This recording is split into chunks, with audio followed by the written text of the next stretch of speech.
Welcome to my channel. Subscribe, like, comment, and share ya guys. Thank you. Baik teman-teman, kita akan mulai ya. Sebentar, waktu akan saya tampilkan di sini. Dimulai dari siapa dulu? Ya, Dari silakan Saudara dari Bang Justin Justin, yang ya? duluan. Baik, Ya. baik. Berapa menit? Oke. Ini Sebentar, opening sebentar. atau apa? Bang Justin, Bang Erwin, terus Abang Tiki moderatornya, terus Bang Cuma dan Musa. Oke. Boleh opening statement 2 menit, boleh, silakan. Dimulai dari Bang Justin, open statement 2 menit, silakan. Baik, terima kasih ya. Selamat malam.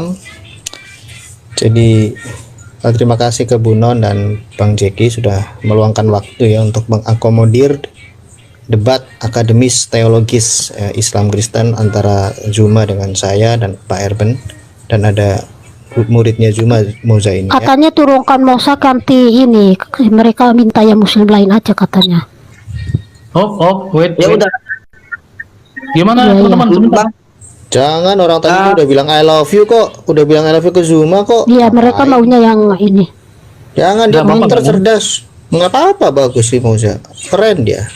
Oh ya udah, iya Udah I silakan. love you loh. I love you levelnya tuh udah tinggi. Kalau I love you gitu udah tinggi. Katanya Dan Musa cepat, uji nggak loh, usah itu kayak terlalu pintar banyak dia. framing. Cepatlah. Oke, silakan Bang Justin dilanjutkan. Ultraman mana saya nggak takut. Oke. Jadi gini ya, Abang Zuma dan Ultraman. Tadi ada statement Zuma mengatakan bahwa, dan bukan di sini saja ya, takutnya dia nanti nggak mengakui. Di berbagai tempat dia mengatakan Muhammad lebih segala-galanya daripada Yesus. Bahkan insiden sebulan lalu ya, kira-kira Allah yang perkasa adalah Muhammad. Nah, ini mengindikasikan bahwa Bang Zuma ini sangat meninggikan Suara bro kecil bro. Ya, oke. Ya, ini sangat mengindikasikan kalau Bang Zuma itu sangat mengagungkan Muhammad. Ya, padahal pengagungan kepada manusia itu kan juga harus dipertanyakan. Apa boleh seperti itu dalam konsep tauhid? Kemudian itu yang ingin saya dialogkan dengan Zuma terkait cara pandang Zuma. Ya, saya tidak mengatakan Islam seperti Zuma karena belum tentu Islam itu seperti Zuma. Tapi cara pandang Zuma yang mengatakan bahwa Muhammad itu lebih daripada Yesus dan sebagainya perlu kita uji. Nah, nanti 1 menit Pak Erben ya. Terus yang kedua mengenai kekristenan. Kekristenan pada posisi yang sangat memuliakan Yesus. Karena Yesus bukan cuma pengusaha, repot kalau pengusaha Yesus. Masa tukang pijat sih? Di Alkitab kami kan tidak mungkin dong tukang pijat.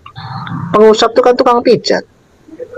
Yesus Kristus itu di Alkitab kami nabi, imam, dan raja, Mesias sejati. Kami sangat memuliakan Yesus. Jadi dusta apa lagi yang harus kalian berikan kepada kami? Tidak boleh Statement 2 Ultraman. menit. Silakan Cukup, Bang. Pak Erben. Oke. Open statement dari teman-teman muslim, silakan. Ya, Oh tadi saya Anda pikir yang- dari satunya. Oke, sorry. Lanjut. Anda yang membawa kemudian narasi yang perkasa. Kita lihat bukti aja. Keperkasaan Yesus itu apa? Yang bisa kita lihat sekarang ini, yang bisa dibuktikan. Yesus tidak bisa mengalahkan Yudas. Yesus tidak bisa menundukkan Bani Israel. Perkasa enggak dia? Tidak. Kan memalukan kalau gitu. Katanya dia adalah Allah perkasa. Tapi mengkristenkan Yerusalem nggak bisa. Justru Paulus yang mengkristenkan manusia. Yesus tidak pernah mengkristenkan satu manusia pun. Paham? Yesus menyuruh orang membaptis, tapi dia tidak pernah membaptis satu manusia pun. Terus perkasanya di mana? Raja damai katanya, tapi dia tidak bisa mengusir tentara Romawi dari Yerusalem. Damai apa dia? Ya, jadi mohon maaf saudara-saudara, saya akan menjelaskan Yesus berdasarkan Bible ya. Karena kalau berdasarkan Al-Quran, Nabi Isa alaihissalam itu adalah manusia. Dia adalah nabi, dia adalah rasul yang suci. Tapi kalau di agama kalian, Yesus itu adalah manusia terkutuk yang harus mati dengan cara terkutuk. Dan jagonya lagi dia tidak pernah mengatakan dirinya itu adalah manusia terkutuk.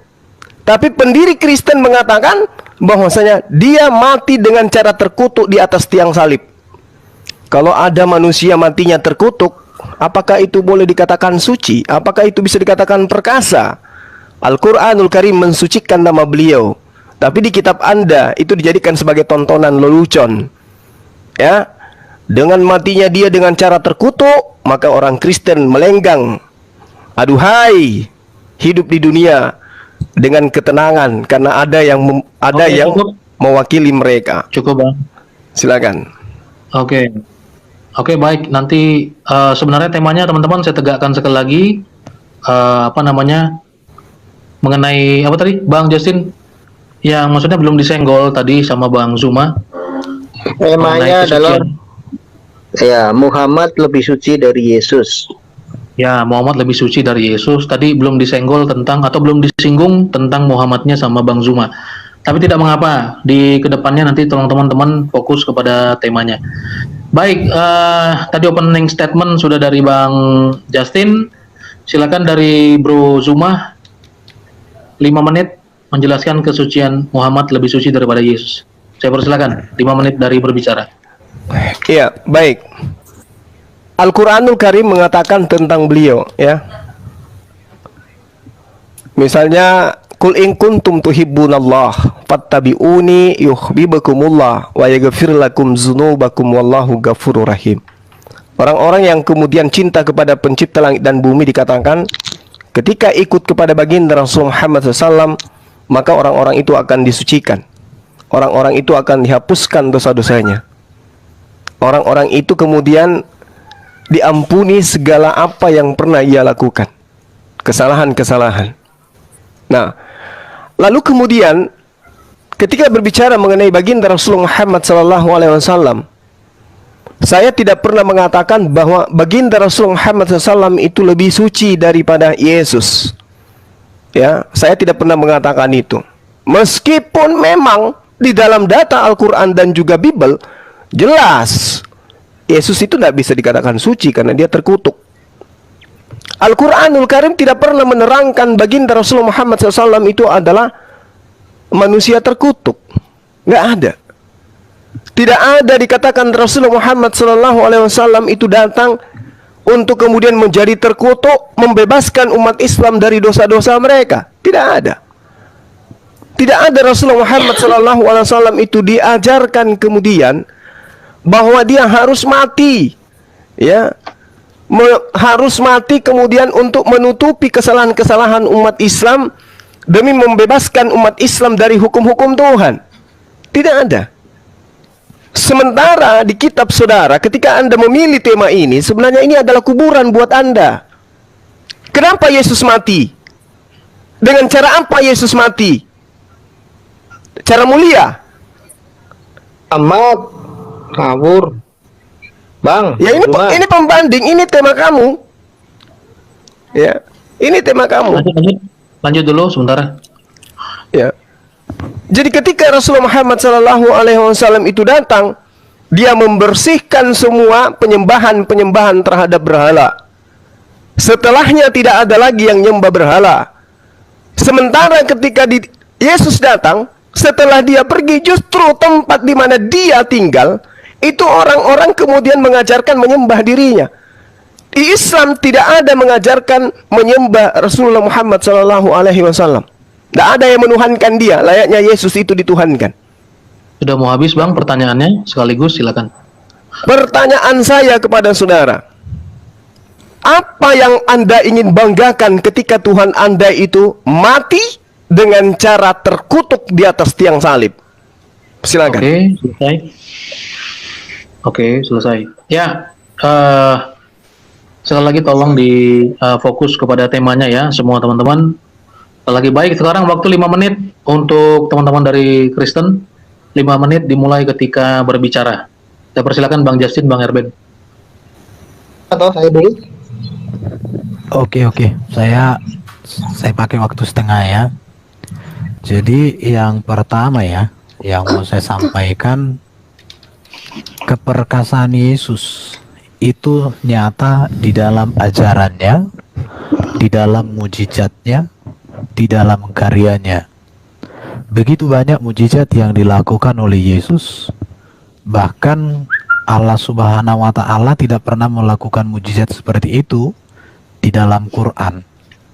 Kalau Yesus tidak menjadikan orang Israel menjadi Kristen sampai hari ini, menurut saya juga Allah Subhanahu wa Ta'ala dengan Nabi Muhammad juga tidak menjadikan Israel menjadi Islam. Bahkan bangsa Israel dengan Islam sekarang ini masih clash. Artinya Bro Juma sedang mempertontonkan dia tidak tahu apa-apa, ya. Baru Yesus tidak pernah menjadikan orang Kristen katanya. Buktinya murid-murid Yesus ada 12, 70, 500 orang, itulah Kristen pertama. Dan sekarang jumlah Kristen di dunia ini juga masih sangat banyak. Oke, bagi orang Kristen, cara mati Yesus itu memang dengan cara terkutuk karena terhukum. Tetapi dampak dari kematian Yesus ini begitu besar bagi dunia sampai hari ini. Buktinya orang yang beragama Kristen yang setia kepada Yesus 65% adalah orang yang mendapatkan penghargaan dari PBB karena karya mereka untuk kemajuan dunia. Jadi bagi kami, Yesus yang mati di kayu salib, yang berdampak untuk keselamatan, yang berdampak untuk hidup yang kekal, jauh lebih mulia daripada manusia yang konon katanya mati diracun oleh seorang wanita karena wanita itu memiliki sesuatu yang janggal dalam dirinya terhadapnya. Menurut saya di situ. Jadi kalau Yesus mati di salib tetapi tidak berdampak apa-apa bagi dunia, maka saya katakan itu kematian yang konyol. Tetapi buktinya dampaknya luar biasa. Dan seorang pahlawan bisa saja mati teraniaya, tetapi dampak dari karyanya, orang lain dimenangkan, orang lain mengalami keselamatan. Jadi lebih bagus ikut kepada Yesus yang mati di kayu salib dengan cara terkutuk itu, tetapi untuk membebaskan manusia dari kutuk, daripada orang yang mati diracun, tapi tidak bisa membawa manusia masuk surga, bahkan dirinya sendiri tidak pasti masuk surga. Lanjut Bro Justin. Makasih Pak Erben. Saya akan buktikan dari Alkitab ya ketidakberdosaan Yesus. Suara saya jelas ya Bang Jeki ya? Bagus. Oke ya. Jelas. Jelas. Oke ya. Siapkan imanmu bro. Ya. Tambahkan hatimu mendengarkan ini. Ibrani 4 ayat 15 ya. Sebab imam besar yang kita punya bukanlah imam besar yang tidak dapat turut merasakan kelemahan kita. Sebaliknya sama dengan kita, ia telah dicobai, hanya tidak berbuat dosa. Ingat ini ya, Yesus tidak berbuat dosa dari dalam dirinya. Pencobaan itu datang dari luar dirinya. Oke, kita lihat ya, apa yang malaikat saksikan. Kamu kan umat yang suka kepada malaikat ya. Saya kasih ini ya. Tapi ini Gabriel yang sejati nih, bukan yang abal-abal nih ya. Ingat nih, ini Gabriel, Jibril, Lukas 1:35. Jawab malaikat itu kepadanya, Roh Kudus akan turun ke atasmu, dan kuasa Allah yang Maha Tinggi akan menaungi engkau, sebab itu anak yang akan kau lahirkan itu akan disebut kudus. Anak Allah. Ya, kita lihat kesaksian dari manusia. Kisah Rasul 4 ayat 27. Sebab sesungguhnya telah berkumpul di dalam kota ini Herodes dan Pontius Pilatus beserta bangsa-bangsa dan suku-suku bangsa Israel melawan Yesus, hambamu yang kudus. Pertanyaan bro, siapkan waktu bertanya bro. Ya, kudus ya. Berapa detik lagi nih? Oke. Belum bertanya Bang, belum bertanya. Oke ya. Kemudian di Matius 27 ayat 19. Ketika Pilatus sedang duduk dan seterusnya, istrinya mengirim pesan kepadanya, jangan engkau mencampuri perkara orang benar ini, sebab karena dia aku sangat mengenal, dan seterusnya. Dia orang benar. Ya, bahkan maling aja tahu nih, maling. Oke. Cukup Bang. Ya, oke lah, banyak lah kesaksiannya. Silakan kau renungkan. Oke, baik. Ditanggapi 3 menit, Bang Zuma, Bang Handi Selebes, monitor suaranya dulu. Ya, bismillahirrahmanirrahim. Assalamualaikum warahmatullahi wabarakatuh. Oke, baik. Waalaikumsalam. Ya, 3 menit untuk menanggapi dimulai dari waktu berbicara. Silakan. Iya, Terima kasih Bunda. iya. Saya mulai silakan. dulu. Baik, baik. Ya, di dalam Al-Quran, wa ma arsalnaka illa rahmatan lil alamin. Tidak kami utus engkau wahai Muhammad menjadi rahmat untuk segenap alam. Di dalam Bible mengatakan, aku tidak mengutus Yesus hanya untuk domba-domba yang hilang di Israel. Satu diutus sebagai nabi lokal, tetapi Nabi Rasulullah Muhammad SAW menjadi rahmat untuk seluruh alam. Ayat berikutnya, wa ma arsalnaka illa kafatan linnas, untuk seluruh manusia. Maka di dalam Al-Qur'an itu ya ayuhan nas berarti panggilan untuk seluruh manusia. Ya ayyuhallazina amanu, wahai orang-orang beriman, itu panggilan untuk kaidah-kaidah tertentu. Jadi ada panggilan ya ayuhan nas, ya ayyuhallazina amanu. Itu bukti bahwa Rasulullah diutus untuk seluruh umat manusia, tapi Yesus hanya diutus untuk domba-domba yang hilang di Israel.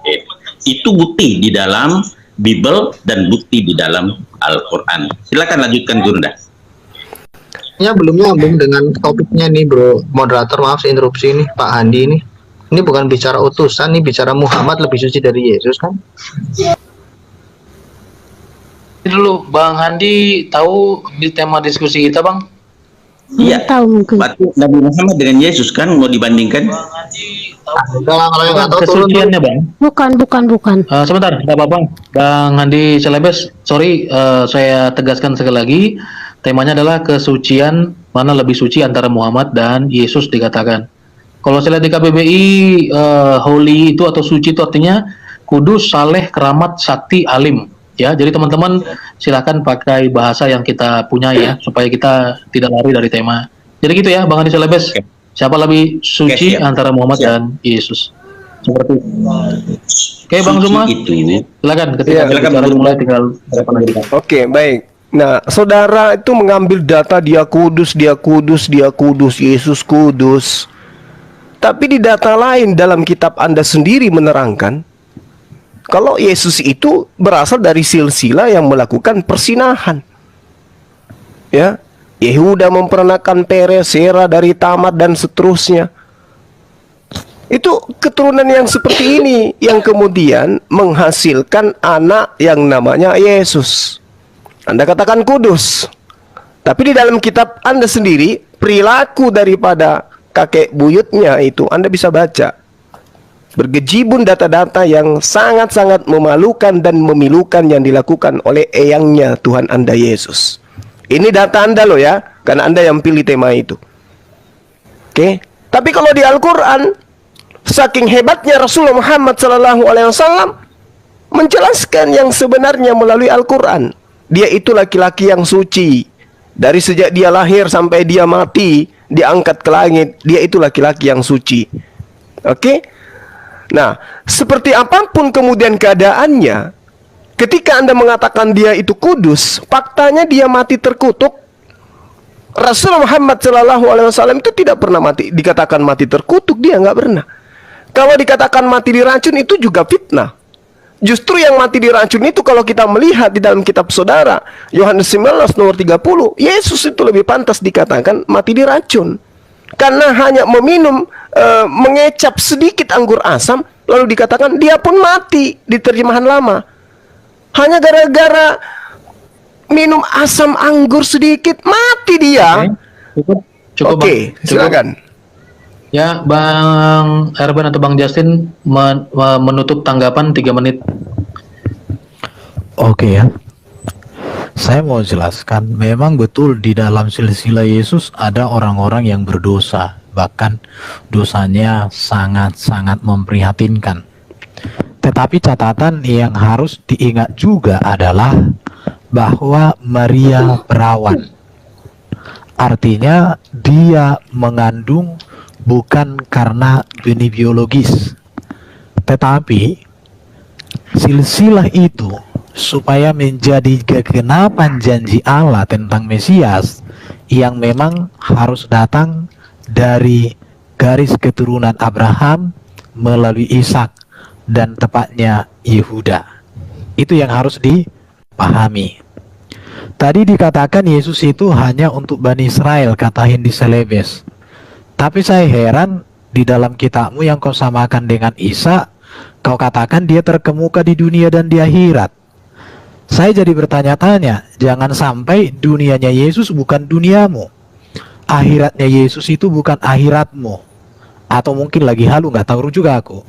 Baru tidak akan terjadi akhir zaman, kiamat, sebelum Isa datang menjadi hakim yang adil, membunuh babi, mematahkan salib, dan membunuh Dajjal.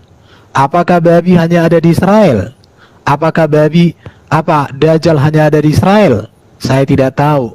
Saya nggak ngerti apa yang kamu pikirkan. Yang berikut dikatakan sama Bro Kui bahwa Yesus yang dia samakan dengan Isa sudah naik ke surga. Tetapi pada kenyataannya Nabi Muhammad itu sudah wafat, dikuburkan, dan belum ada catatan dia bangkit naik ke surga.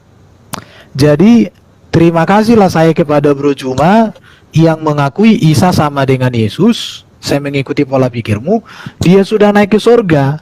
Sedangkan Nabi Muhammad dia wafat, dikuburkan, dan sekarang ini masih ada orang muslim yang ziarah ke makamnya.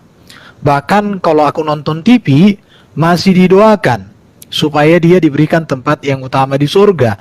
Itu setiap sholat maghrib dan lain-lain itu ya. Jadi itulah dulu yang mau kusampaikan sama semua pemirsa. Sudah membuktikan memang bahwa Yesus itu lebih mulia daripada Nabi Muhammad. Jadi kalau dikatakan Muhammad lebih mulia Yesus, menurut saya tidak tepat. Jadi ikutlah yang mulia, jangan yang hina. Ikutlah yang di surga, jangan yang masih meninggal. Ikutlah yang tak berdosa, janganlah ikut orang yang disuruh untuk mohon ampun dosanya yang sudah dilakukan dan yang akan dilakukan. Itu saja dari saya. Tambahkan Bro Justin, monggo. Di pause dulu waktunya, saya mau buka ayat Quran atau sudah habis? Ada 30 menit kayaknya. 30 detik. Sama sudah berakhir teman-teman. Silakan. Sekarang waktunya teman-teman Kristen bertanya 3 menit, ditanggapi 5 menit. Pertanyaannya lebih spesifik lagi Bang, supaya kita lebih terarah. Seperti itu. Sedikit usul Tidak Bang, melebar kalau ya. gini, dari tadi kan saya kehabisan waktu karena saya buka-buka ayat. Kalau buka kan mereka tidak sama sekali, mereka sama sekali tidak pernah buka ayat. Usul saya begini, saran saya, kalau ada yang sedang buka ayat, di pause dulu waktunya, baru setelah kami menjelaskan itu baru. Oke, disepakati ya, Bang Zuma dan Bang Handi Selebes. Kalau buka data dikasih tahu, saya pause. Sepakat? Ya. Oke, baik. Lanjutkan. Silakan 3 menit, Bang Justin, Bang Erben bertanya. Dimulai dari berbicara. Saya mau buka Al-Quran ya, izin open cam. Nah. Oke, sebentar ya. Sebentar dulu, saya lihat catatannya. Ini ayat Quran ya, surah 40 ayat 55, surah 48 ayat 2 ya. Oke, ini surah 47 dulu ya, surah Muhammad ya. Ayat 19, maka ketahuilah bahwa tidak ada Tuhan yang patut disembah selain Allah dan mohon ampun atas dosamu ya. Ini bicara kepada Muhammad ya. Terus kemudian surah 40 ayat, sebentar, surah 40 ayat 55. Saya belum jelaskan, saya baru bacakan, di pause dulu. Oke, surah 40 ayat 55. Maka bersabarlah kamu, sesungguhnya janji Allah itu benar dan mohon ampun untuk dosamu. Waktunya. Enggak, di pause dulu. Terus saya baru bacakan nih, surah 48 ayat 2. Jadi sudah ada 2 ayat ya, surah 48 ayat 2, surah Al-Fat. Nah, agar Allah memberikan ampunan kepadamu dalam kurung siapa? Muhammad atas dosamu yang lalu dan yang akan datang.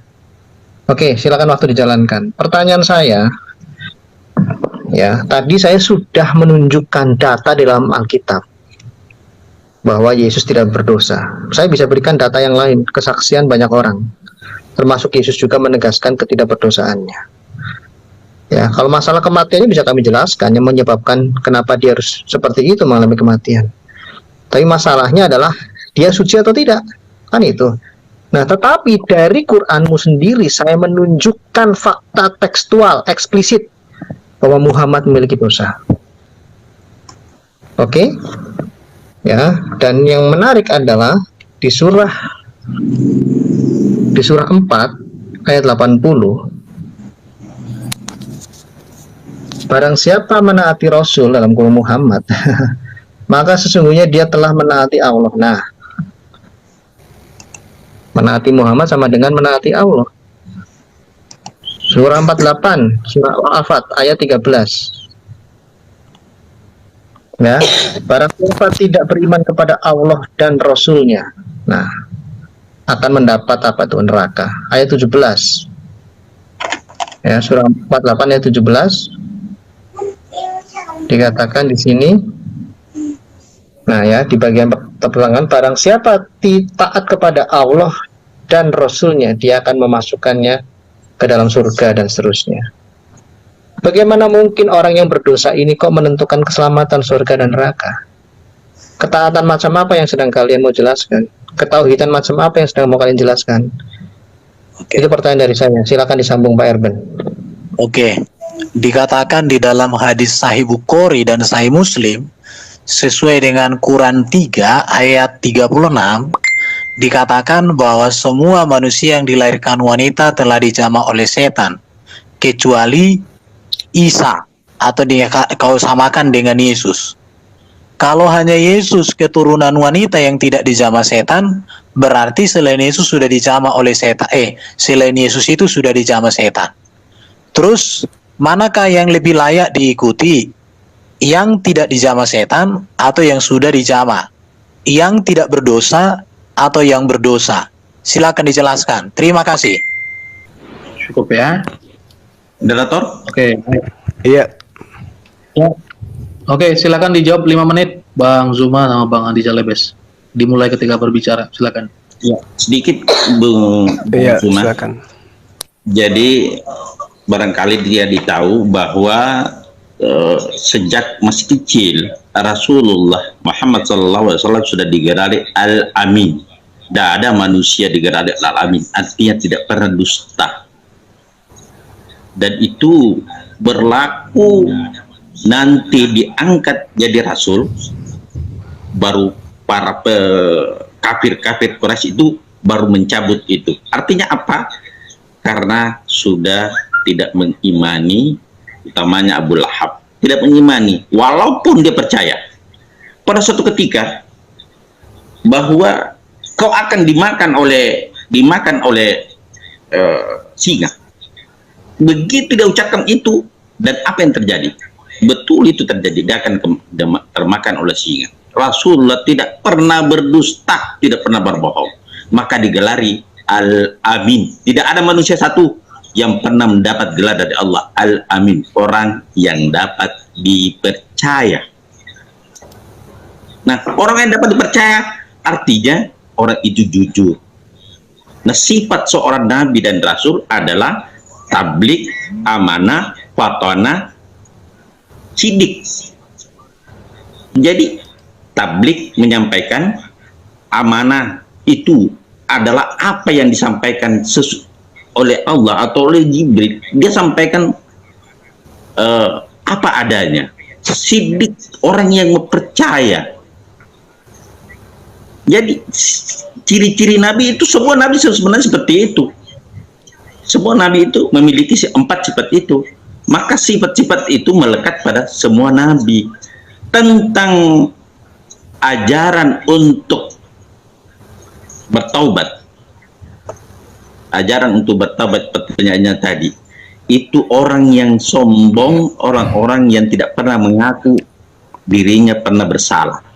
Hanya orang-orang sombong yang tidak pernah mengaku dirinya pernah bersalah, kecuali Rasulullah. Karena nabi-nabi itu adalah orang-orang yang maksum, orang-orang terpelihara dari dosa. Sehingga Rasulullah termasuk orang-orang yang suci. Itu berdasarkan Al-Quran. Tetapi di Bible Anda, Matius 16:28, aku berkata kepadamu, sesungguhnya di antara orang-orang yang hadir di sini ada yang tidak akan mati sebelum mereka melihat Anak Manusia datang sebagai raja dalam kerajaannya.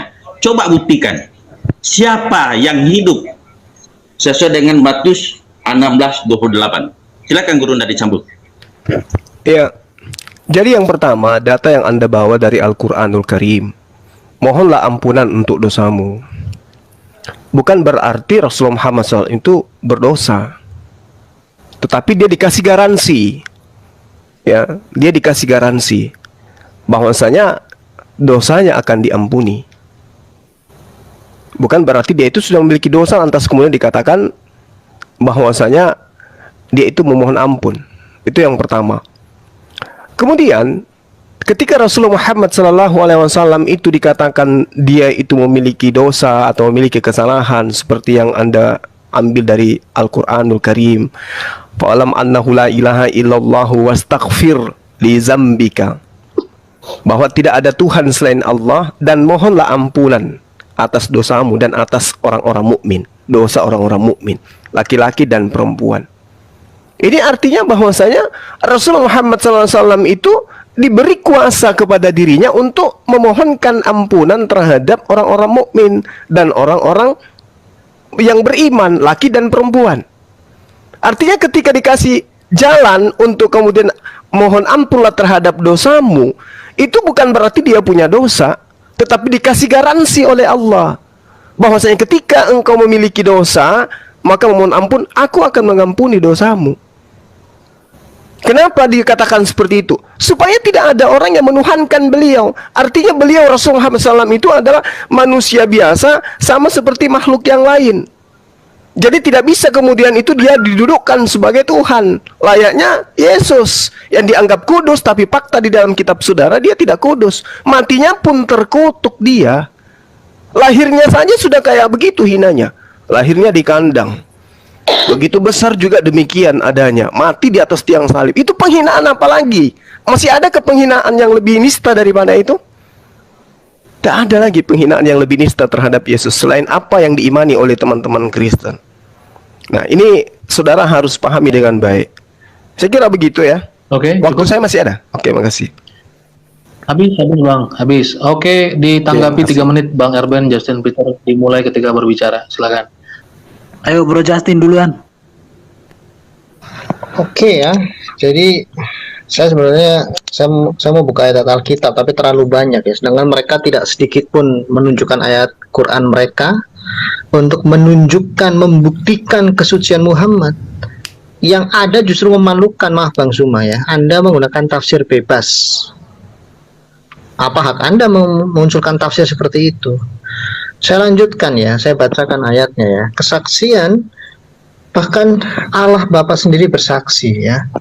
Matius 3 ayat 15 nih ya. Ini perkataan Yesus. Lalu Yesus menjawab katanya kepadanya, kepada Yohanes Pembaptis, biarlah hal itu terjadi karena demikian sepatutnya kita menggenapkan seluruh kehendak Allah. Nah, artinya Yesus melakukan banyak hal termasuk dibaptis untuk pertobatan, bukan berarti Yesus berdosa. Sesudah ayat yang ke-16, sudah dibaptis Yesus segera keluar dari air, dan pada waktu itu juga langit terbuka dan ia melihat Roh Allah seperti burung merpati turun ke atasnya. Lalu terdengarlah suara dari surga yang mengatakan, inilah anakku yang kukasihi, kepadanya lah aku berkenan. Setelah manusia berdosa, tidak seorang pun berkenan di hadapan Allah secara hakikat kemanusiaan. Semuanya najis berdosa. Dan kita ingat ya, kesaksian hukum Taurat tentang Yesus Kristus. Ingat, Yesus Kristus adalah korban bagi penebusan. Nah, di dalam Imamat 22 ayat 1, semua korban haruslah sempurna. Ini kau catat nih. Ya, kalau bicara milah Ibrahim, milah Musa, kami jagonya. Bukan ngomong sunat, bukan. Ingat ya, kesaksian hukum Taurat tentang Yesus. Semua korban haruslah sempurna.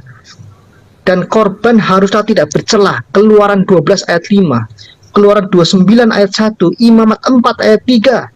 Masih kurang. Ya. Korban penghapus dosa. bicara itu yang terkudus, Imamat 4, Imamat 7 ayat 1 serta Lukas 1 ayat 35. Ini baru kesaksian hukum Taurat. Kesaksian Mazmur, ya, mengatakan bahwa Mesias itu adalah korban bagi keselamatan kita. Mazmur 40 ayat 6. Kesaksian nabi-nabi banyak sekali. Tidak ada kesaksian nabi di Alkitab kami. Nabi itu punya istri sekian, punya ini, membunuh. Nggak ada, bro. Kurang lagi kesaksian. Saya kasih kesaksian dari setan ini. Setan juga nggak segoblok-goblok amat. Mengaku Yesus itu yang kudus, Markus 21 ayat 24, Lukas 4 ayat 34. Bukan berarti kesaksian setan itu menjadi dasar iman kami, tidak. Setan itu bagi kami goblok. Segoblok-gobloknya setan, makhluk tahu Yesus itu kudus. Ya, bahkan Islam pun, Quran pun bisa mengatakan Yesus itu, Isa itu tanda penyataan bagi dunia. Saya bisa buktikan itu. Masih ada berapa menit, Bung Jeki? Oke, cukup Bang. Ya, makasih ya. Habis, selesai.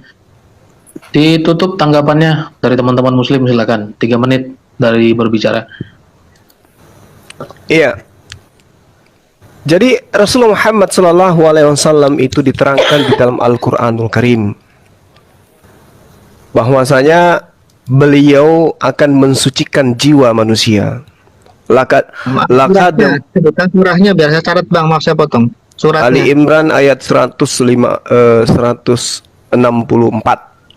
Oke, makasih. Ya, di situ sangat jelas dikatakan bahwasanya sungguh Allah telah memberi karunia kepada orang-orang beriman kepada Allah, mengutus seorang rasul di tengah-tengah mereka dari kalangan mereka sendiri yang membacakan kepada mereka ayat-ayatnya, mensucikan mereka dan mengajarkan mereka kepada kitab dan hikmah meskipun sebelumnya mereka benar-benar dalam kesesatan yang nyata. Dia datang untuk mensucikan. Oke? Itu yang pertama. Kemudian di dalam surah Al-Jumu'ah ayat 2, di situ diterangkan lagi, dialah yang mengutus seorang rasul kepada kaum yang buta huruf dari kalangan mereka sendiri, yang membacakan kepada mereka ayat-ayatnya, mensucikan mereka dan mengajarkan kepada mereka kitab yang hikmah, meskipun sebelumnya mereka benar-benar dalam kesesatan yang nyata. Sesuatu yang suci dipakai mensucikan itu udah pasti satu paket. Tapi sesuatu yang kotor dipakai mensucikan tidak mungkin. Air yang kotor dipakai mensucikan itu nggak mungkin. Tapi air yang bersih dipakai mensucikan itu udah pas. Anda mengatakan Yesus itu suci, kudus, tapi sayangnya dia dibaptis, menandakan dia mengalami pertobatan. Dari apa? Kenapa dia dibaptis? Karena dia betul mengatakan beberapa data bahwa dia mengatakan hari ini juga engkau bersama aku di Firdaus. Tidak terbukti. Oke, dia mengatakan segala manusia yang datang sebelum aku adalah pencuri dan perampok. Berarti dia menuduh keturunan eyangnya, ibunya sebagai pencuri dan perampok. Dosa besar. Itu yang perlu Anda pahami. Silakan Bang Husaimah. Oke, makasih. Di dalam surah Al-Hasab ayat 21 bisa dibaca, sungguh telah pada diri Rasulullah itu suri teladan yang baik bagimu. Jadi tidak mungkin Allah memberitakan bahwa Rasulullah menjadi suri teladan, contoh bagi umat Islam yang beriman. Nah, di situ kita bisa mengambil suatu hikmah bahwa apa yang dilakukan umat Islam yang taat, ya, umat Islam yang taat itu mengikuti akhlak Rasulullah. Itu di surah Al-Asr ayat 21. Di ayat lain, laqad kana lakum fi Rasulillah uswatun hasanah, contoh dan teladan bagi kita semua. Dengan demikian, bahwa pantas kalau Rasulullah adalah teladan kita. Jadi apa yang dilaksanakan umat Islam yang taat, ya, umat Islam yang taat, itulah cerminan bagaimana kita beribadah kepada Allah Subhanahu wa taala dan mengikuti apa yang diperintahkan oleh baginda Nabi Muhammad SAW sebagai teladan. Waktunya contoh. Sudah habis. Baik teman-teman, kita udah kelar season kedua. Silakan pertanyaan sekali lagi dari teman-teman Muslim, 3 menit kepada teman-teman Kristen dan ditanggapi 5 menit oleh teman-teman Kristen. Silakan dimulai ketika berbicara. Ya, Silakan Bang. saya Matius 16:28. Aku berkata kepadamu, sungguhnya di antara orang-orang yang hadir di sini ada yang tidak akan mati sebelum mereka melihat Anak Manusia datang sebagai raja dalam kerajaannya.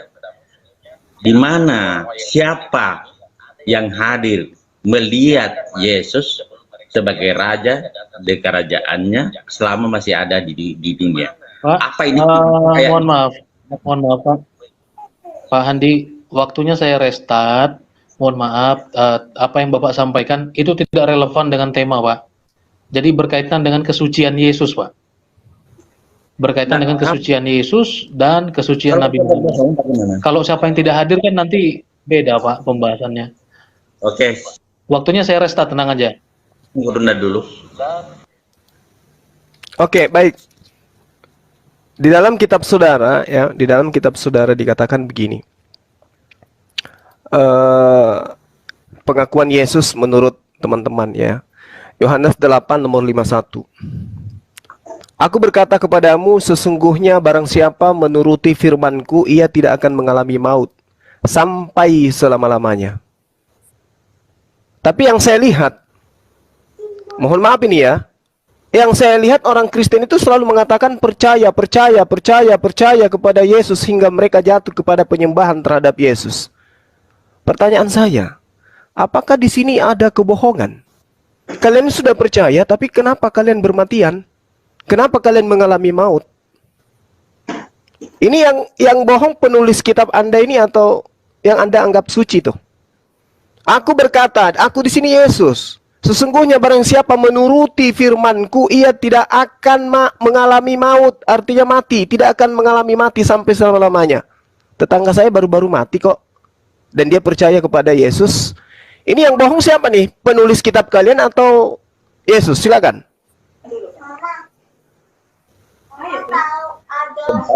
Masih ada waktunya 1 menit lagi. Silakan kata saya. Aku diutus kepada domba-domba yang hilang dari umat Israel. 15:25. Tetapi perempuan itu mendekat dan menyembah. Dia sambil berkata, Tuhan tolonglah aku. Tapi Yesus menjawab, tidak patut mengambil roti yang disediakan bagi anak-anak dan melemparnya kepada anjing. Apakah seorang nabi dan rasul atau Tuhan mengata-katai orang sebagai anjing itu sesuatu yang pantas, sesuatu yang suci, sesuatu yang bisa dicontoh? Silakan. Matius 15:25.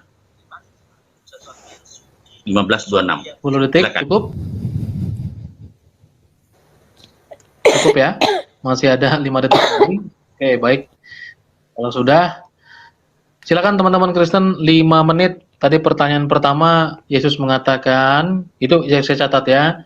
Yesus mengatakan yang percaya kepadaku akan hidup, kenapa bermatian? Yang kedua, Yesus mengatakan kepada seorang perempuan itu anjing. Ya, kira-kira begitu. Saya belum bisa menemukan korelasi pertanyaannya dengan tema, tapi tolong teman-teman, Bang Erben tetap diarahkan dan Bang Zuma diarahkan kepada kesucian. Oke, silakan 5 menit dari sekarang. Itulah kesucian Yesus. Ketika dia mengatakan barang siapa percaya kepadaku, ia tidak akan mati selama-lamanya.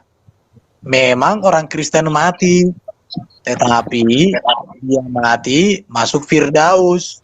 Dan nanti di akhir zaman, Yesus akan membangkitkan mereka. Itulah yang disebut tidak mati selama-lamanya. Dan masuklah mereka yang dibangkitkan Yesus itu ke surga. Beda dengan yang bukan pengikut Yesus. Begitu mereka mati, mereka mendatangi neraka dulu. Bisa ribuan tahun, mungkin jutaan tahun, mungkin miliaran tahun. Kalau diselamatkan, ya urusan mereka. Itu yang pertama. Jadi tidak mati selama-lamanya. Karena memang Yesus datang membangkitkan. 2 Tesalonika 4:16 itu ya. Baru dikatakan tadi Matius 15 ayat 25 ya. Yesus hanya untuk domba Bani Israel katanya kan. Tapi kalau ayat itu dibaca, buktinya wanita Samaria itu yang datang kepada Yesus akhirnya ditolong Yesus. Jadi kalau belajar, kalau ayat Alkitab atau hanya perkataan Yesus hanya di ayat itu, maka betul lah kan bisa lebes. Tapi sayangnya ada ratusan ayat lain yang menjadi sumber acuan Kristen, di mana Yesus katakan, aku jalan kebenaran dan hidup, tidak ada seorang pun. Baru dikatakan, karena begitu besar kasih Allah akan dunia, sehingga mengaruniakan anak yang tunggal. Dunia loh, bukan hanya orang Israel. Baru Yesus juga bilang, beritakan Injil kepada segala bangsa. Jelas sekali ya. Jadi masalahnya ayat itu tidak dibaca utuh. Yang berikut, yang membaca ayat itu, dia pikir bahwa ayat Alkitab hanya itu. Itu yang membuat jadi tidak nyambung. Oke, lanjut Bro Justin. Ya, bisa di-pause waktunya. Saya mau tunjukkan data ya. Oke, saya lihat ya. Ya, Yohanes 8 ayat 51 tadi kan berhubungan dengan Yohanes 11. Kalau Anda baca minimal itu kitabiah ya, jangan ayatiah atau perikopiah. Gini ya, jawab Yesus ya, akulah kebangkitan dan hidup, barang siapa percaya kepadaku, ia akan hidup walaupun ia sudah mati. Dan setiap orang yang hidup dan yang percaya kepadaku tidak akan mati selama-lamanya. Percayakah engkau akan hal ini? Nah, mereka menjawab percaya. Nah, saya mau bacakan dulu, waktunya jangan di ini dulu. Kita mundur ke Yohanes 8 ayat 3 ya. Ini belajar Alkitab nih ya. Yohanes 3 ayat 3. Yesus menjawab, karena orang Israel tahu ya kerajaan Allah. Aku berkata kepadamu, sesungguhnya jika seorang tidak dilahirkan kembali, ia tidak dapat melihat kerajaan Allah. Kata Nikodemus dan seterusnya. Ayat 5. Aku berkata kepadamu, sesungguhnya jika seorang tidak dilahirkan dari air dan roh, ia tidak dapat masuk ke dalam kerajaan Allah. Jadi, oke ya, saya bacakan satu ayat lagi supaya sekalian nanti waktunya dijalankan. 1 Yohanes 3 ayat 8. Ini bicara tentang kelahiran baru, syarat untuk hidup kekal. Nah ini ya, 1 Yohanes 3 ayat 9. Setiap orang yang lahir dari Allah tidak berbuat dosa lagi, sebab benih ilahi tetap ada dalam dia. Dan seterusnya. Oke, jadi gini, silakan waktu dijalankan. Jadi yang Pak Erben sampaikan tadi jelas membantah apa yang kau maksudkan dalam pikiranmu, seolah-olah kematian itu maut itu hanyalah konteksnya kematian fisik. Tidak. Di dalam iman Kristen, kematian itu bukan bicara hanya fisik, tapi kematian roh dan kematian kekal. Fisik dan roh akan disatukan dan dihukum selama-lamanya. Kematian itu artinya keterpisahan dari Allah. Nah, yang Yesus lakukan adalah memulihkan hubungan antara Allah dan manusia. Tetapi itu harus diawali dari melepaskan dosa asal, dosa kutukan itu di dalam daging manusia. Makanya di Ibrani 2 ayat 14 itu dikatakan anak-anak darah dan daging, itu yang dari situ dulu prosesnya. Kemudian setelah kutuk itu dilepaskan, manusia memiliki kekudusan sebenarnya. Kematian itu bukan dianggap sebagai hukuman. Lalu kemudian manusia itu akan dilahirkan dari roh, dalam roh karena percaya kepada Yesus Kristus. Jadi orang Kristen mampu menjelaskan kematian secara fisik, kematian secara roh, dan kematian secara kekal. Kami sudah saat ini, keselamatan itu akan kami terima. Jadi ini yang Anda tidak paham tentang hal ini. Nah, kalau bicara tentang yang tadi ya, yang Pak Hani saya pikir tidak perlu saya tanggapi karena terlepas dari konteks ya. Nanti mungkin Pak Hani bisa direct message atau bikin sesi terpisah, kita akan jawab masalah itu. Jadi itu saja dari saya jawabannya. Sedikit bro. Jadi ketika Yesus mengatakan wanita itu anjing kan, memang bagi orang Yahudi, orang Samaria itu dianggap anjing. Justru peristiwa itu membuktikan bahwa anggapan orang Samaria, anggapan orang Yahudi kepada orang Samaria itu sebagai anjing, dipulihkan oleh Yesus dengan panggilan kemudian ibu. Jadi Yesus sedang memulihkan bahwa orang Samaria itu dipandang berharga oleh Yesus. Oke ya, jadi itu harus dipahami sama Bro Selebes itu. Kemudian ayatnya itu harus dibaca seterusnya, di mana Yesus memanggil wanita itu sebagai ibu. Hai ibu besar imanmu. Oke, saya pikir sudah. Sedikit lagi, lumayan masih 20 detik. Oke, jadi ikutlah Yesus yang memulihkan pemikiran yang negatif menjadi positif. Ya, saya mau soroti tadi yang ini, Bro Juma. Aku ayat dari surat Al-Juma itu yang kamu sebutkan tadi, Bro. yang menyucikan itu Muhammad atau ayat-ayat yang dibacakan Muhammad? Iya benar. Ayat-ayat Oke, Quran itu. cukup. Iya betul. Iya. Oke, cukup. Yang Silakan menyucikan ditanggapi itu 3 menit. bukan Muhammadnya ya. Oke, cukup Aku baca Bang. teman-teman ya. Oke, Bro Zuma dan Bang Handi Selebes 3 menit menanggapi, silakan. Baik.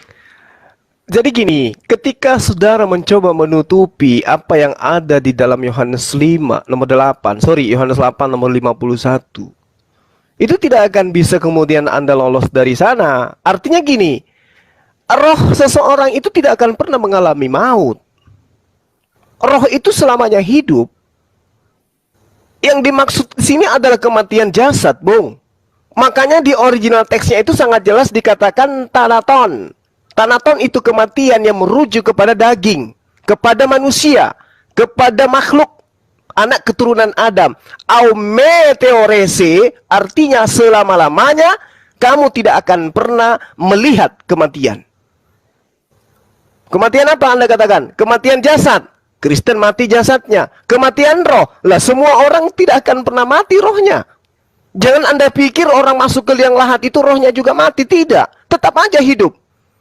Jadi ini saya katakan kepada saudara, Yohanes 8 nomor 51, yang berbohong di sini, orang yang Anda katakan kudus itu, atau penulis kitab saudara. Kalau yang Anda katakan kudus itu yang berbohong, berarti dia tidak kudus lagi, makanya dibaptis. Aku berkata kepadamu, sesungguhnya barang siapa menuruti perkataanku, ia tidak akan mengalami maut sampai selama-lamanya. Anda katakan maut dalam arti rohani. Rohani itu tidak pernah mati, Bung. Jadi mati yang dimaksud sini adalah jasad. Tapi faktanya, Kristen bermatian. Siapa yang pembohong, siapa yang pendusta? Silakan, Kanda. Saya mengambil ayat itu bahwa akhlak seseorang menjadi teladan, saudaraku. Jadi akhlak seseorang kalau sudah dalam konsep binatang itu kasar. Beda keras dengan kasar. Kalau sudah mengambil kata-kata binatang, anjing, babi, itu sudah kasar. Itu tidak pantas untuk diucapkan seorang yang dijadikan panutan dan teladan. Jadi, kalau saudara mengatakan suci, wanda, tidak. Di situ sudah lari dari kesucian karena akhlaknya tidak mencerminkan berkata-kata. Nah, seperti itulah faktanya, bahwa kesucian itu bukan hanya dicerminkan dari apa perbuatannya, tetapi perkataan pun bisa kita lihat dari seseorang. Kalau seseorang ucapannya itu anjing, babi dan sebagainya, itu membuktikan siapa karakternya siapa itu yang diambil. Nah, seperti itu, maka kesucian akan pada saat waktunya sudah habis. Ya, ditutup tanggapannya teman-teman Kristen 3 menit, silakan.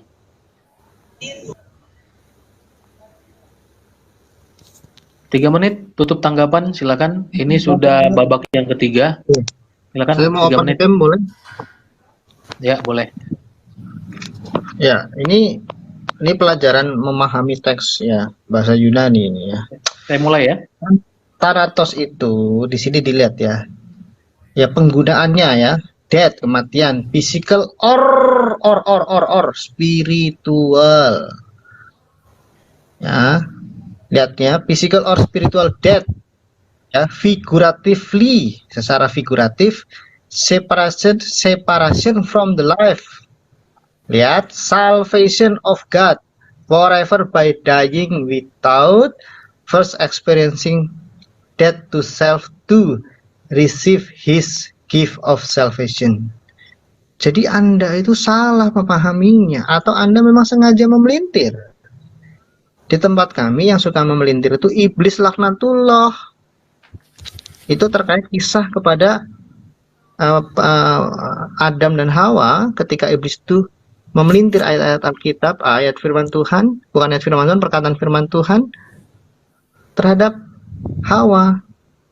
Iblis juga memelintir, sukanya melintir, tapi saya nggak mau membahas iblis ya. Jadi marilah jangan menjadi iblis dengan suka memelintir, bro. Di sini jelas. Oke? Jadi saya pikir dari saya itu dulu. Saya pikir nggak ada perkembangan di diskusinya ya. Dari tadi tidak mampu menjelaskan, membuktikan bahwa Yesus itu berdosa. Ya. Jadi kesaksiannya terlalu banyak. Bahkan Quran sendiri menyaksikan itu. Mau saya buktikan? Saya nggak enak lah. Masa saya lebih Islam dari kalian? Kan nggak mungkin. Kalian yang lebih Islam, kalian buktikan mengapa Allah itu menganugerahi Yesus itu Al-Masih, katakanlah. Berarti kan Yesus itu famous, terkenal. Dari saya itu, Pak Irban silakan. Bahkan kalau Bro Juma membaca ayat yang tadi secara utuh, itu lebih menggemparkan lagi, karena Yesus ngomong di ayat 56, Abraham bapamu bersukacita bahwa ia akan melihat hari-hariku, dan ia telah melihatnya, dan ia bersukacita. Luar biasa, kenapa? Karena Yesus sudah ada sebelum. Bang Zuma, sebagai babak saya bicara moderator, tolong lebih adil, karena kami sudah belasan ayat, bahkan lebih dari 20 ayat kami kasih berikan ke mereka, membuktikan bahwa Yesus itu tidak berdosa, tidak ada fakta teks itu. Mereka tidak satupun mampu mengimbangi kami, masa cuma satu ayat. Muhammad itu pun multi tafsir. Saya pikir moderator harus adil dong. Saya nggak terima kalau gini. Silakan. Ya, baik. Kita Saya harap kan? Ya, sabar teman-teman. Kita harap di season ini teman-teman kalau memang datanya sudah di luar kepala, nanti saya bantu bukakan. Tinggal disebut aja, waktunya saya pause.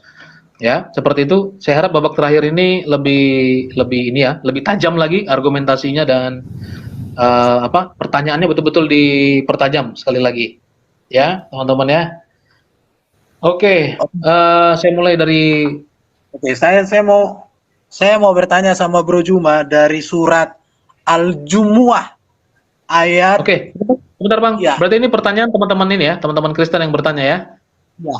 Dari surat Al-Jumu'ah nomor 62 dikatakan begini, Bro Jum. Dialah yang mengutus seorang rasul kepada kaum yang buta huruf dari kalangan mereka sendiri, yang membacakan kepada mereka ayat-ayatnya, menyucikan jiwa mereka, dan mengajar kepada mereka kitab dan hikmah. Meskipun sebelumnya mereka benar-benar dalam kesesatan yang nyata. Yang mau saya konfirmasi dari Bro Juma, yang menyucikan orang-orang itu Muhammad atau ayat-ayat suci yang disampaikan oleh Muhammad atau dibacakan Muhammad. Karena Muhammad juga ada yang mengatakan nggak bisa baca, tapi di sini disebut membacakan. Mohon Bro Juma konfirmasi, yang menyucikan itu Muhammad atau ayat-ayat kitab yang dibacakan. Terima kasih. Ya, pertanyaan kedua. Tadi saya juga mau nanyakan itu ya. Oke, makasih Pak Irban. Pertanyaan kedua, di dalam Sahih Muslim buku 4, hadis nomor 1212, di sini dikatakan ya, ketika Aisyah melaporkan Nabi suci, ini saya pakai Google Translate ya dari hadiscollection.com. Semoga damai besertanya. Ini saya bacakan dulu data, mohon di pause waktunya. Memasuki rumah saya ketika seorang wanita Yahudi bersama saya dan dia berkata, tahukah Anda, maksudnya Muhammad ya, bahwa Anda akan diadili di kuburan utusan Allah? Semoga ada yang gemetar dan seterusnya, dan berkata, nah ini Muhammad berkata nih, hanya orang Yahudi yang akan diadili. Aisyah berkata, kami melewati beberapa malam dan kemudian Rasulullah berkata, tahukah kamu bahwa telah diwahyukan kepadaku? Nah, ku ini Muhammad, kamu akan diadili dalam kubur. Nah, Allah berkata kepada Muhammad kan? Kemudian Aisyah berkata, saya mendengar Rasulullah. Jadi Allah berkata pada Muhammad, dia akan diadili, silakan jalankan waktunya. Dan ada hadis-hadis lain mengatakan hal tersebut. Muhammad juga akan diadili. Jadi ini kan jelas ya. Kalau tadi di ayat di Al-Quran Anda juga mengatakan Muhammad itu memiliki dosa, kan seperti itu secara literal. Jangan pakai tafsir Al-Zuma dong, nggak boleh dong Bang Zuma.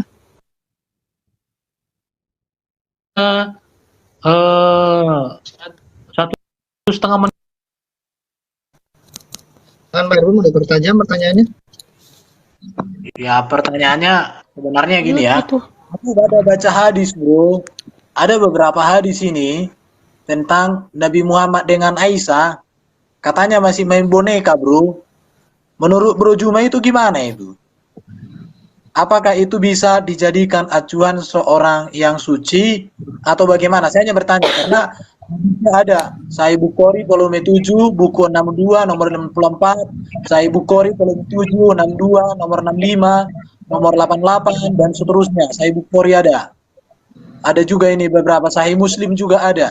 Ya, Sunan Abu Daud nomor 49 dan seterusnya. Bro Juma lebih tahu lah itu. Saya hanya bertanya itu, bagaimana Bro Juma menjelaskan itu sebagai teladan kesucian untuk kita di masa kini.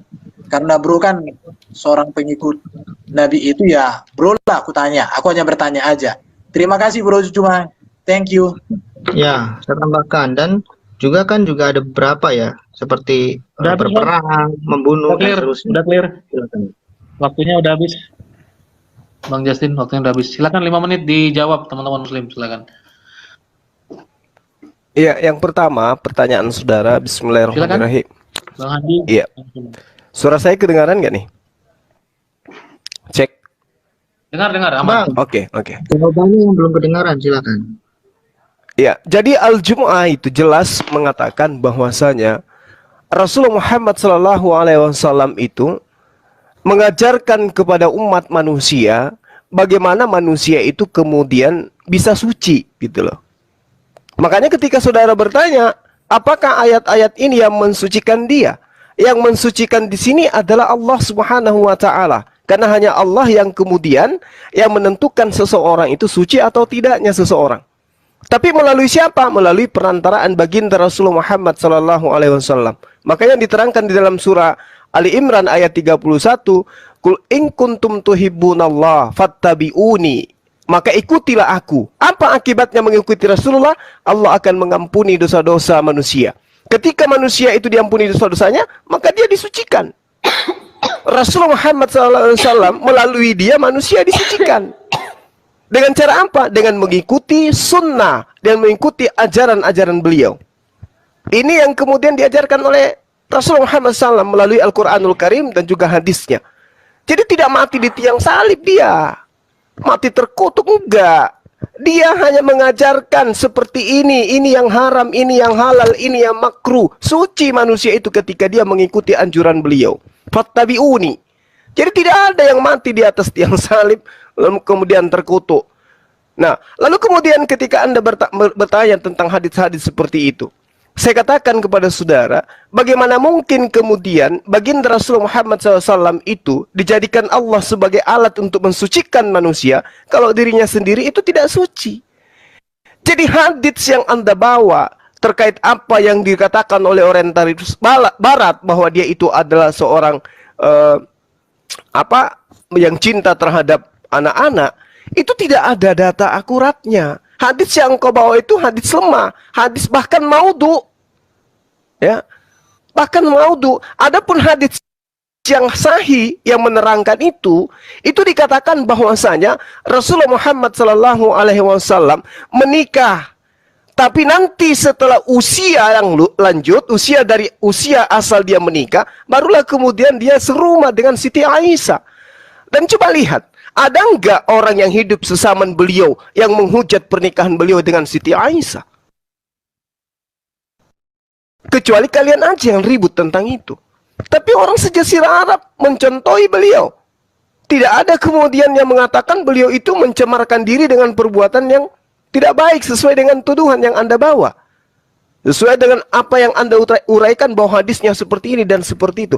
Hukumnya, kalau Anda mengatakan beliau adalah jago perang, dan dia kan sudah dinubuatkan, dia harus sama seperti Musa, bos.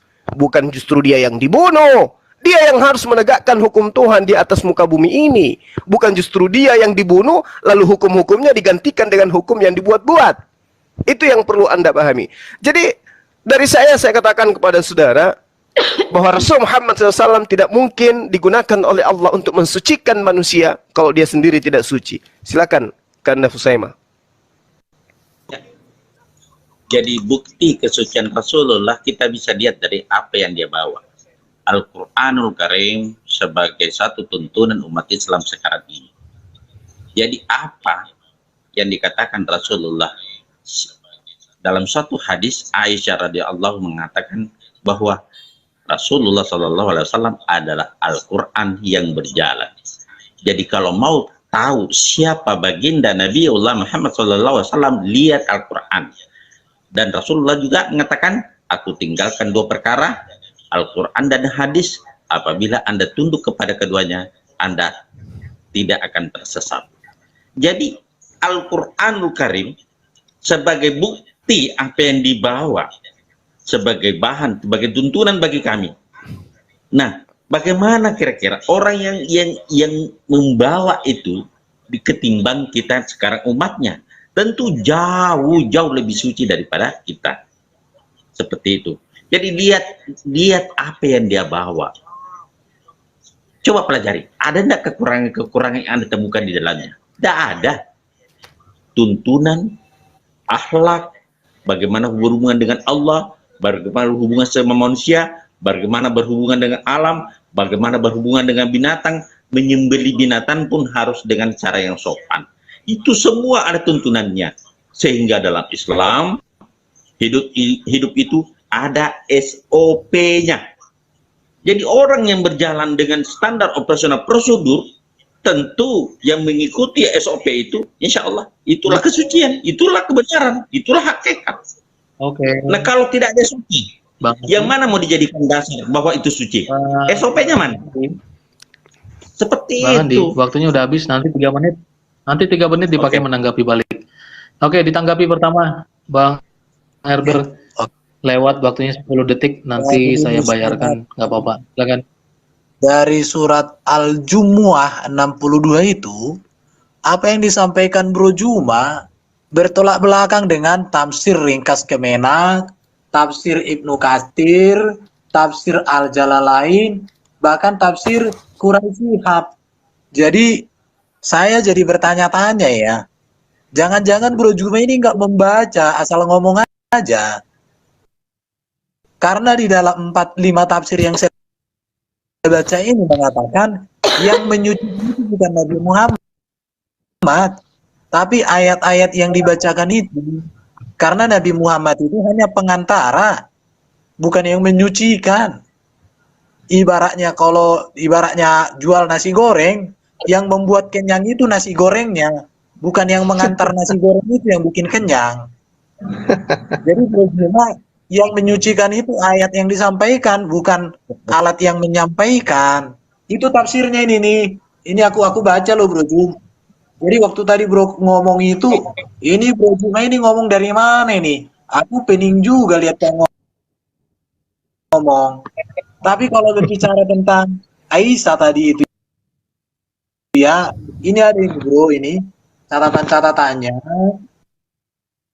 Tapi ya aku karena bilang itu, kalau dikatakan ada nggak orang keberatan dengan kehidupan baginda begitu,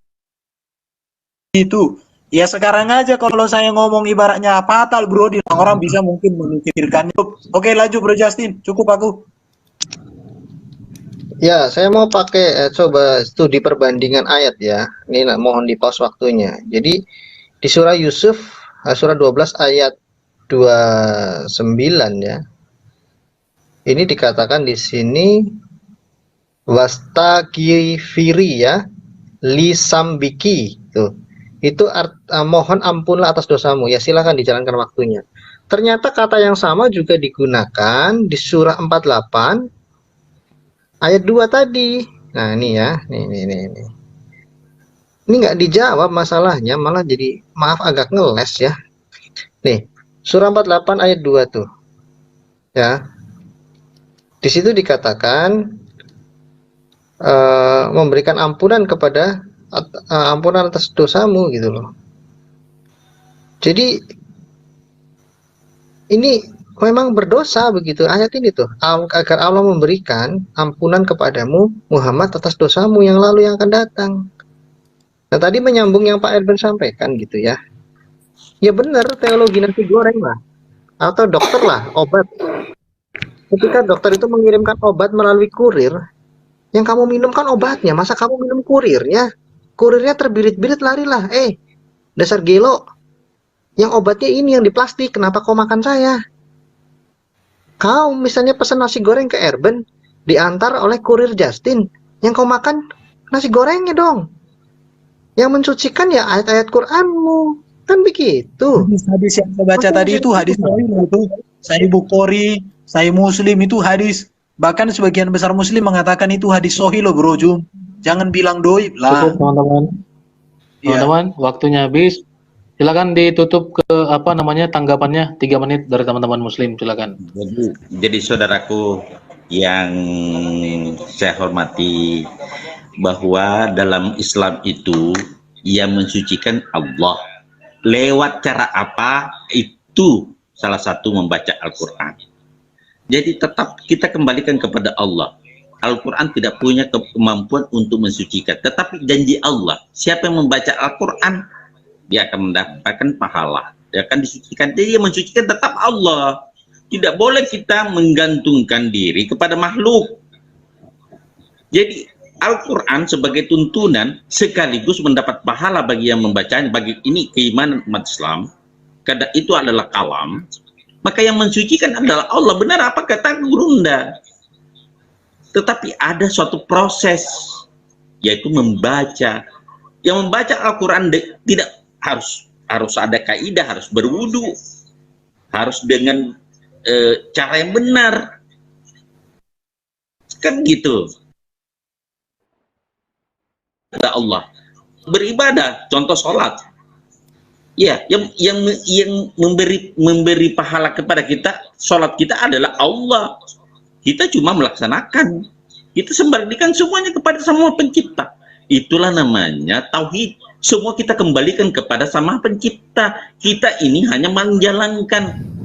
Seperti itu. Silakan sambung Gurunda. Iya, kan datanya sudah jelas di situ. Wa innaka min qablu lafi dalalim mubin. Sebelumnya mereka itu adalah orang-orang yang sesat. Nyata kesesatannya. Sekiranya beliau tidak datang kemudian, apakah jiwa mereka akan suci? Tidak. Ya, jadi Allah mensucikan mereka melalui beliau. Makanya dikatakan sebelumnya mereka benar-benar dalam kesesatan yang nyata. Makanya diutus, makanya dia disebut sebagai apa? Penolong. Dia yang mensucikan, wa yuzakkihim. Dia disebut sebagai rasul yang diperjanjikan oleh Allah di dalam surah Ali Imran ayat 81.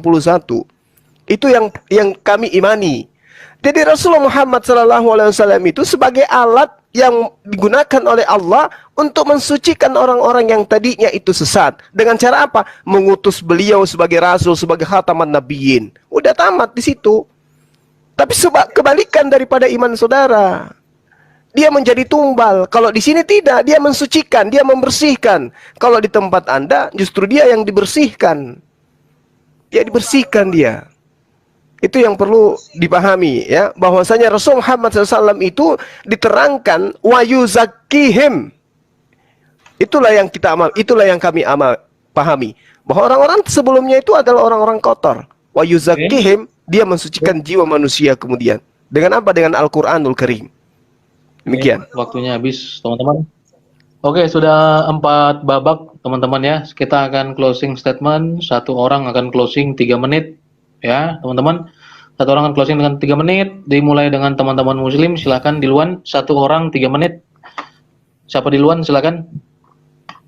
Iya, saya dulu. Bang Handi atau Bang Zuma, silakan. Iya, jadi masing-masing kita dapat 3 menit kan? 3 menit ya. 1 orang 3 menit. Jadi ada 4 kali 3 menit. Oke, baik. Yang pertama dari saya katakan kepada saudara-saudara, Rasulullah Muhammad SAW itu datang kepada bangsa yang tidak pernah diutus Nabi dan Rasul kepada mereka. Mereka tidak punya tuntunan. Mereka tidak punya sama sekali kaidah, koridor di dalam menemukan kebenaran. Mereka adalah kaum jahiliyah, disebut sebagai kaum buta huruf. Artinya, tidak ada peradaban yang bisa dihargai di sana. Lalu kemudian dia datang menjadikan mereka itu manusia-manusia yang suci kemudian. Mensucikan jasmani, mensucikan rohani. Lalu beliau itu menjadikan sejazirah Arab menjadi pengikutnya. Dia menjadi imam. Makmumnya itu banyak sekali sampai hari ini. Apa yang ia pernah lakukan kemudian dalam penyembahannya terhadap Tuhan dilakukan oleh kaumnya, oleh umatnya. Dan makanya dikatakan wa yuzakkihim. Jadi kalau berbicara mengenai kesucian, Al-Quran tidak menceritakan tentang cacat terhadap dirinya. Kalau dikatakan dosamu diampuni, ya nggak apa-apa, dia manusia. Dia manusia. Ketika kemudian dia khilaf, karena ada hadis yang mengatakan, maafkan atas kecandahanku yang berlebihan, gurauanku yang berlebihan, tindakanku yang berlebihan, yang baik yang aku sengaja maupun tidak aku sengaja, diriwayatkan oleh Bukhari. Itu biasa, seorang nabi kemudian ada candaan yang berlebihan dan seterusnya, itu nggak masalah. Sehingga dia Tuhan menjamin dosamu telah kuampuni. Sehingga orang-orang yang menjadi pengikutmu itu juga akan kuampuni. Fattabi'uni yuhibbukumullah wa yaghfir lakum dzunubakum wallahu ghafurur rahim. Coba bayangkan, saking mulianya beliau, ketika ia datang, dia kemudian mengajarkan untuk mensucikan nabi-nabi terdahulu. Tak ada ajaran yang menistakan nabi-nabi terdahulu, apalagi mengajarkan nabi terdahulu itu mati secara terkutuk. Nggak ada. Itulah hebatnya beliau. Seorang yang ummi yang datang kepada bangsa jahiliyah, tapi mampu membuat jahiliyah ini menjadi peradaban yang sangat-sangat luar biasa. Dibandingkan dengan, mohon maaf, Yesus datang kepada orang yang sudah diberi kitab Torah, Mazmur, banyak kitab diberikan kepada umat tersebut. Nabi-nabi diberikan kepada umat tersebut. Tapi kemudian ketika ia datang, dia dihina, dia dinistakan. Lahir aja di kandang binatang. Matinya pun harus dengan cara terkutuk di atas tiang salib. Lalu apa yang harus dibanggakan di sana? Karena itulah kemudian saya katakan sekali lagi bahwa Rasulullah Muhammad SAW adalah sosok manusia yang sangat mulia. Mulia di dunia dan juga di akhirat. Sedangkan Nabi Isa alaihissalam di dalam Al-Quran dia dihakimi oleh Allah. Wa iskala ya Musa anta qulta linnas takhisuni wa ummi ilai min dunillah. Apakah engkau pernah mengajarkan kepada manusia untuk menyembah engkau? Maha suci engkau ya Allah. Aku tidak pernah. Aku tidak pernah mengatakan dan mengajarkan mereka untuk menyembah diriku. Aku katakan apa yang engkau perintahkan, bahwa engkau adalah Tuhanku dan Tuhan mereka. Demikian. Waktunya sudah habis. Terima kasih. Oke, berikutnya Bang Justin atau Bang Erben, silakan. Oh, tidak ada saya. Nanti habis ini baru Abang lagi, Bang Andi. Bang Erben dulu atau Bang Justin, silakan. Closing. Justin dulu, bro, monggo. Ya, oke ya. Oke lah ya, saya tidak akan membuka suatu pertanyaan atau apapun, tapi penegasan saja sesuai dengan topik malam ini ya. Jadi posisi saya adalah menjelaskan Yesus Kristus ya. Saya tidak mau masuk ke Muhammad lagi karena akan jadi masuk ke substansi debat. Tetapi kami ingin memperkuat premis bahwa Yesus Kristus itu adalah suci, dan ini sejalan di dalam Quran juga dikatakan di sini kan menggunakan gulaman zakiyan ya, yang suci ya, surah 19 ayat 19. Jadi zakiyah ini juga merujuk kepada kemurnian. Saya tidak mau membuka banyak ayat Quran karena ini closing statement dan saya coba menghormati seluruh apa yang sudah kita bangun dalam debat. Tetapi tentang ketidakberdosaan Yesus Kristus,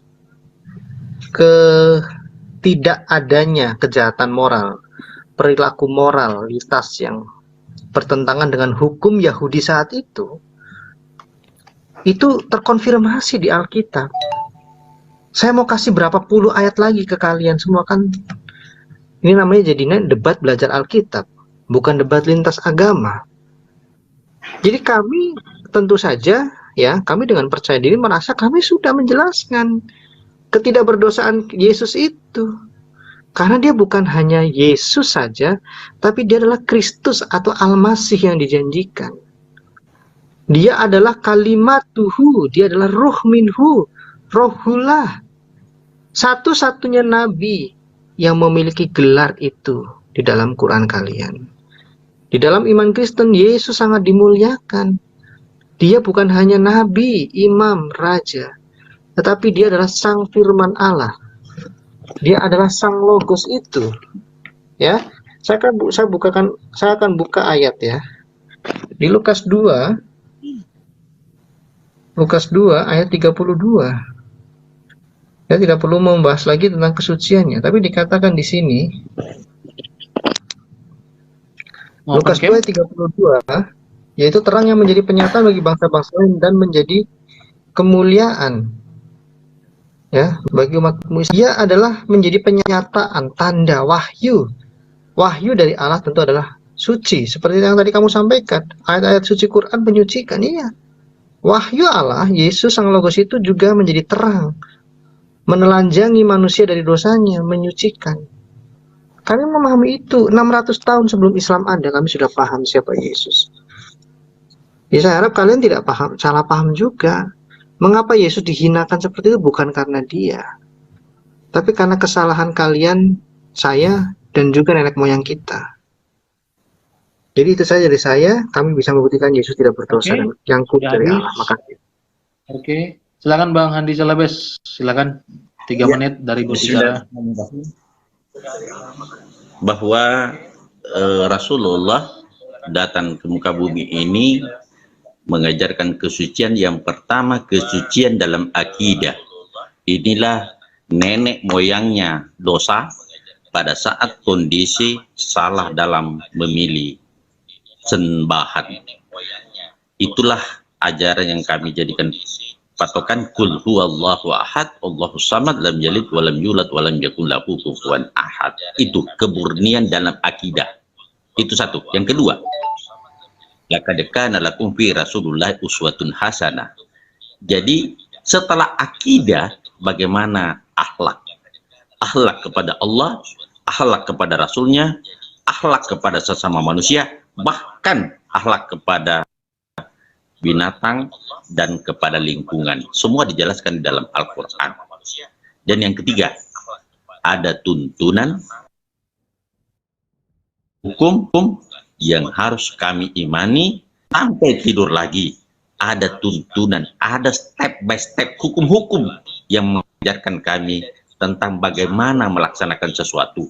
Inilah 3 kaidah yang dibawa oleh Rasulullah, sehingga insya Allah dengan mengikuti ajaran-ajaran beliau, kita juga menjadi suci insya Allah. Dan pasti bahwa satu sifat Allah adalah Maha Pengampun, maka diajarkanlah kepada kami untuk senantiasa bertaubat kepadanya. Astagfirullahaladzim allazi la ilaha illa huwal hayyul qayyum wa atubu ilaih. Dan Rasulullah pun walaupun dia tidak berdosa, tetapi senantiasa untuk memberikan contoh kepada kami untuk senantiasa memohon ampunan kepada Allah sebagai contoh bagi kami untuk saya ikuti, supaya umat-umatnya juga mengikuti kesucian baginda Nabiullah Muhammad SAW. Tidak kurang 70 kali sampai 100 kali per hari, walaupun kita tidak berbuat dosa. Apa artinya itu? Itu bukti tanda syukur kita kepada Allah atas segala nikmat yang diberikan kepada kita. Umat Islam selalu tidak kufur dengan nikmat yang Allah berikan, sehingga selalu memohon ampunan, memohon ampunan, memohon ampunan. Dengan apa? Dengan oksigen yang dia kasih, dengan makanan yang dia kasih, dan segala nikmat yang diberikan kepada kita yang tidak mungkin kita bisa hitung jumlahnya. Jadi bertaubat itu bukan berarti dosa. Rasa syukur kepada Allah itu dengan adanya nikmat yang diberikan kepada kita, yang kadang kita lupa untuk mengucapkan alhamdulillah kepada apa yang diberikan Allah kepada kita. Tidak pernah kita bersyukur. Orang-orang yang tidak pernah bersyukur itu termasuk berdosa. Maka di situ kadang kita mengucapkan astagfirullahaladzim, karena kita tidak pernah mensyukuri apa nikmat Allah berikan kepada kita. Saya kira itu. Terima kasih. Wassalamualaikum warahmatullahi wabarakatuh dan selamat malam. Malam. Waalaikumsalam. Terima kasih. Terakhir wabarakatuh. dari teman-teman Kristen, silakan sebagai terakhir. 3 menit dimulai dari berbicara. Bang Erben, silakan. Rupanya bisa di zoom, kenapa nggak dari tadi? Kurang asam ini. Oke ya, jadi yang pasti bahwa Yesus itu tidak berdosa, terbukti di dalam Alkitab. Bahkan kalau Yesus itu disamakan dengan istri juga, terbukti bahwa Yesus itu suci, kudus, berdosa, dan juga tidak disentuh oleh setan. Artinya, maka orang yang mengikuti yang tak berdosa, maka sudah nyata itu sudah pasti benar. Mengikuti yang suci diangkat mulia ke surga, itu tentu sudah pasti benar. Itu sudah pasti benar. baru mengikuti yang suci datang sebagai hakim yang adil, raja segala raja di akhir zaman, itu juga sudah pasti ajaran iman yang benar. Baru Yesus juga di dalam memberitakan Injil, dia melayani orang berdosa, orang berzina, dia melayani pemungut cukai, dia melayani orang-orang yang seperti kusta yang dianggap sampah masyarakat, orang yang kerasukan setan, dan dipulihkan oleh dia. Dan itu semua dilakukan dengan kasih. Tidak pernah satu kali pun Yesus mengancam, kamu harus ikut aku, kalau enggak, ku selesaikan kau. Yesus tidak pernah berperang satu kali pun di dalam hidupnya untuk memerangi orang, memerangi apapun. Justru yang diperangi oleh Yesus itu iblis, diusir, ditengking. Dan yang diperangi adalah dosa dan sakit penyakit. Dia tidak pernah membunuh orang satupun selama hidupnya. Jangankan satu orang, menyakiti hati orang pun karena kebenaran tidak ada. Ya, apa karena itu? Jadi, marilah kita mengikuti Yesus yang memang benar-benar suci. Jangan lagi kita mengikuti manusia-manusia berdosa yang masih mencari keselamatan, yang masih membutuhkan uluran tangan, membutuhkan doa-doa. Tapi ikutlah Yesus yang sudah di surga, yang menjadi pengantara, yang kudus dan mulia. Ikutilah ajaran-ajaran Yesus tentang kasih, tentang kesetiaan, tentang perkawinan, monogami, ya, satu laki-laki, satu wanita, tidak boleh selingkuh, tidak boleh berzina, tidak boleh mengingini istri orang lain, semua, tidak boleh mengingini harta orang lain, tidak boleh pernikahannya, perkawinannya harus benar, itu ya. Baru juga harus memiliki semua yang baik, memikirkan semua yang baik untuk orang lain. Itulah Yesus Kristus, ya, itulah Yesus Kristus. Bahkan kesucian Yesus Kristus itu, bahwa dia tidak bersalah, itu dikonfirmasi oleh para Pilatus, oleh Herodes semua, bahkan kepala pasukan yang menyalibkan Yesus, mengkonfirmasi bahwa Yesus sungguh kudus, sungguh suci dan mulia. Itulah yang mau aku sampaikan sama kalian semua. Ikutlah yang tak berdosa, jangan ikut yang berdosa.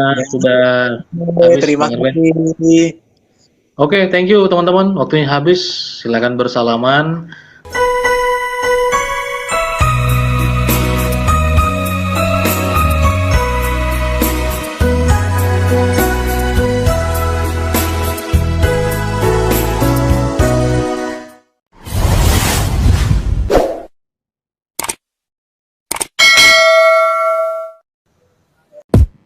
Welcome to my channel.